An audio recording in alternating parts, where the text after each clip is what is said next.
కాసేపట్లో ఉప్పల్ వేదికగా Sunrisers Hyderabad Mumbai Indians మధ్య మ్యాచ్ జరగనుంది. వరుస 4 ఓటముల తర్వాత పంజాబ్పై గెలిచి గాడిలో పడ్డట్లు కనిపించిన సన్ రైజర్స్ ముంబై ఓటమితో కథ మళ్లీ మొదటికొచ్చింది. ఇక మిగిలిన 6 మ్యాచ్ల్లో సన్ రైజర్స్ అన్నీ గెలవాల్సి ఉంటుంది. ప్లే ఆఫ్ ఆశలు సజీవంగా ఉండాలంటే ఇవాళ మ్యాచ్లో ఆరెంజ్ ఆర్మీ తప్పనిసరిగా గెలవాల్సి ఉంది. సొంత గడ్డపై ముంబై ఇండియన్స్ కి షాక్ ఇవ్వాలని భావిస్తోంది సన్ రైజర్స్. డీటెయిల్స్ తెలుసుకుందాం. అనిల్ మనతో లైవ్ లో జాయిన్ అవుతున్నారు. అనిల్, ఎలా ఉంది సందడి ఉప్పల్ స్టేడియం దగ్గర ఫ్యాన్స్ ది? మరి కాసేపట్లో ఎస్ఆర్హెచ్ ముంబై ఇండియన్స్ మధ్య మ్యాచ్ జరగబోతుంది. కాసేపటి క్రితమే ముంబై ఇండియన్స్ టాస్ కూడా గెలిచి బౌలింగ్ ఎంచుకుంది. ఇక ఎస్ఆర్హెచ్ బ్యాటింగ్ చేయనుంది. ఇక గత 3 మ్యాచ్లు కూడా హైట్రిక్ విజయాలతో ముంబై ఇండియన్స్ చాలా దూకుడు మీద ఉందని చెప్పవచ్చు. ఇక ఎస్ఆర్హెచ్కి సంబంధించి మాత్రం బ్యాటింగ్ లైనప్ బాగానే ఉన్నా కూడా బౌలింగ్లో కొంత విఫలం అవుతున్నటువంటి పరిస్థితి. ఇక దీనికి సంబంధించి కూడా ఇప్పటికే అభిమానులు కూడా ఈ ఉప్పల్ స్టేడియానికి భారీ ఎత్తున చేరుకున్నారు. సో గేట్స్ కూడా ఓపెన్ చేసి ఎప్పటికప్పుడు అభిమానులు కూడా లోపలికి పంపిస్తున్నారు. సో కాసేపటి క్రితం అయితే ఇటు ముంబై ఇండియన్స్ అయితే టాస్ గెలిచి బౌలింగ్ తీసుకుంది. సో చూడాలి, ఎందుకంటే ముంబై ఇండియన్స్ ఇప్పుడు వరుస విజయాలతో చాలా దూకుడు మీద ఉంది కాబట్టి హైదరాబాద్కి హోమ్ గ్రౌండ్ కాబట్టి ఇక్కడ కేవలం ఇప్పటి వరకు హైదరాబాద్ ఎస్ఆర్హెచ్కి సంబంధించి 2 మ్యాచ్లు గెలిచింది కేవలం. సో ఈరోజు జరగబోయేటువంటి మ్యాచ్ చాలా క్రూషియల్ అని చెప్పవచ్చు. ఎందుకంటే 2 మ్యాచ్లకు కూడా ప్లే ఆఫ్కు చేరాలంటే ఇవి ఒక 2 మ్యాచ్లకు కీలకమే. ఇక ముంబై ఇండియన్స్కి మాత్రం ఈ మ్యాచ్తో పాటు జరగబోయే మ్యాచ్లు అన్నిటి గెలవాల్సి ఉంటుంది. ఇక ఎస్ఆర్హెచ్ కూడా ఖచ్చితంగా గెలవాల్సినటువంటి పరిస్థితి. సో అభిమానులు కూడా ఇప్పుడైతే మొత్తానికి లోపలికి వెళ్తున్నారు. ఇక మరికొద్ది సేపట్లో మొత్తం మ్యాచ్ ప్రారంభం కాబోతుంది. సో కొంతమంది అభిమానులు కూడా ఇక్కడ ఉన్నారు, తెలుసుకుందాం. సో ఈరోజు మ్యాచ్ ఎట్లా ఉండబోతుంది దానికి సంబంధించి కూడా అడిగి తెలుసుకుందాం. సో ఎక్కడి నుంచి వచ్చారు, ఎట్లా ఉండబోతుంది ఈరోజు మ్యాచ్ సంబంధించి? ఎట్లా ఉండబోతుంది? Interesting, waiting for Abhishek. ఎంత స్కోర్ చేసేటువంటి అవకాశం ఉంటుంది? ఎక్స్పెక్టింగ్ 280. అనంతపురం నుంచి వచ్చినాము దానికోసం పక్కా. అంటే మ్యాచ్ చూడడానికి వచ్చారా అనంతపురం, ఇక్కడనే ఉంటారా? మ్యాచ్ చూడడానికి వచ్చినాం.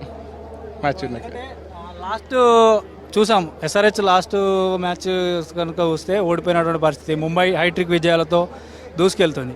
సో ఈరోజు హోమ్ గ్రౌండ్ ఎస్ఆర్హెచ్కి ఎట్లుంటుంది? హోమ్ గ్రౌండ్ కాబట్టి అబ్వియస్లీ ఎక్స్పెక్టేషన్స్ స్కై హై ఉంది. But expecting good thing from Hyderabad.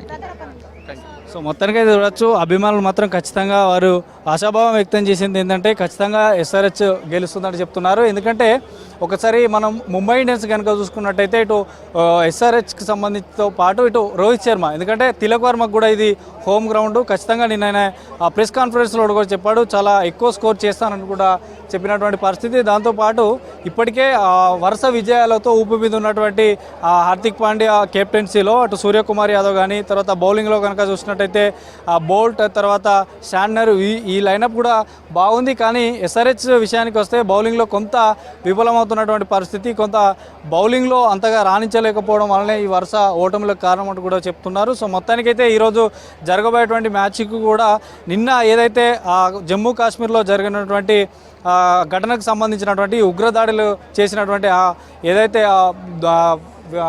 దానికి సంబంధించినటువంటి ఆ ఘటనకు సంబంధించి నల్ల బ్యాడ్జీలతో అయితే ఈరోజు గ్రౌండ్లోకి రాబోతున్నారు. ప్లేయర్స్తో పాటు ఎంపైర్లు, తర్వాత మ్యాచ్ ప్రారంభానికి ముందు 1 నిమిషం మౌనం కూడా పాటించనున్నారు. ఎందుకంటే ఆ ఉగ్రదాడికి సంబంధించి ఇప్పటికే సెలబ్రిటీలతో పాటు క్రికెటర్లు కూడా చాలా వరకు దీన్ని ఖండించారు. ఇది ఒక హేయమైన చర్య, ఒక పిరికిపంద చర్య అంటూ కూడా చేశారు. కాబట్టి సో ఖచ్చితంగా దాన్ని నిరసనంగా ఈరోజు ఎలాంటి సెలబ్రేషన్స్ లేకుండా, చీర్ లీడర్స్ లేకుండా ఈరోజైతే మ్యాచ్ ప్రారంభం కాబోతుంది మరికాసేపట్లో. సో మొత్తానికి పూర్తిగా కూడా గ్రౌండ్ కూడా ఫుల్ అయిపోయింది. స్టేడియం మొత్తం కూడా అభిమానులతో కిటకిటలాడుతుంది. ఎందుకంటే అన్ని మ్యాచ్ల కంటే ముంబై ఇండియన్స్ కొంత ఎక్కువగా ఫ్యాన్స్ ఈరోజు వచ్చారు. సో ఆరెంజ్ ఆర్మీ ఫ్యాన్సే కాకుండా ముంబై ఇండియన్స్కి సంబంధించినటువంటి ఫ్యాన్స్ కూడా ఎక్కువగా ఉన్నారు. మిక్స్డ్గా ఎక్కువగా ఉన్నటువంటి పరిస్థితి. సో పూర్తిగా కూడా గ్రౌండ్ మొత్తం కూడా ఫుల్ అయిపోయింది. సో మరికొద్ది సేపట్లో మాత్రం మ్యాచ్ ప్రారంభం కాబోతుంది. సో ఇక్కడ కొంతమంది అభిమానులు కూడా ఉన్నారు, వారిని మాట్లాడించేటువంటి ప్రయత్నం చేద్దాం. ఎక్కడి నుంచి వచ్చారు? మేము ఇక్కడే హైదరాబాద్. టికెట్స్ దొరికాయా? వెళ్తున్నారా లోపలికి? దొరికాయి, వెళ్తున్నాం. ఎట్లా ఉంటుంది మ్యాచ్, ఎట్లా ఉండబోతుంది ఈరోజు? ఎవరు గెలుస్తారని ఎక్స్పెక్ట్ చేస్తున్నారు? ఇవాళ ఎస్ఆర్హెచ్కి సపోర్ట్, అభిషేక్ శర్మ, నితీష్ కుమార్ రెడ్డి మీద హోప్స్. మీరెక్కడి నుంచి? మేము కూడా హైదరాబాద్. గత మ్యాచ్కి వచ్చారా? ఇదే మొదటి మ్యాచ్? ఇదే ఫస్ట్. ఇది నిజంగా టెలికాస్ట్ అవుతుందా? It is 5 out of 5. So మొత్తానికి అయితే ఖచ్చితంగా ఈరోజు ఎక్కువగా స్కోర్ చేస్తారని కూడా అభిమానులు అయితే చెప్తున్నారు. సో మరికొద్ది సేపట్లో మాత్రం మ్యాచ్ రసవత్తరమైనటువంటి మ్యాచ్ అని చెప్పవచ్చు. ఎందుకంటే ముంబై ఇండియన్స్కి లీగ్ దశలో ఇది ఒక మనకి సెకండ్ మ్యాచ్ హోమ్ గ్రౌండ్లో, చివరి మ్యాచ్ కూడా వాంకడే స్టేడియంలో ఇదే రెండు జట్లు కూడా పోటీ పడ్డాయి. అందులో ఎస్ఆర్హెచ్ ఓడిపోయినటువంటి పరిస్థితి. ఎందుకంటే ముంబై ఇండియన్స్కి అది వాంకడే స్టేడియం హోమ్ గ్రౌండ్ కాబట్టి అక్కడ ఓడిపోయినటువంటి పరిస్థితి ఎస్ఆర్హెచ్. సో ఎస్ఆర్హెచ్కి ఇది ఈరోజు Hyderabad Uppal stadium home ground, batting pitch. So అయినా సరే ఇటు టాస్ గెలిచినటువంటి ముంబై ఇండియన్స్ మాత్రం ఫీల్డింగ్ ఎంచుకుంది. తొలుత బ్యాటింగ్ అయితే మరికొద్ది సేపట్లో ఎస్ఆర్హెచ్ టీం దిగబోతుంది. సో చూడాలి ఎంత స్కోర్ చేస్తారనేది. సో దాన్ని చేజ్ చేయడంలో కూడా ముంబై ఇండియన్స్ ఎట్లా ఉంటుంది అనేది అయితే చూడాల్సింది Soujanya. Right Anil, thank you.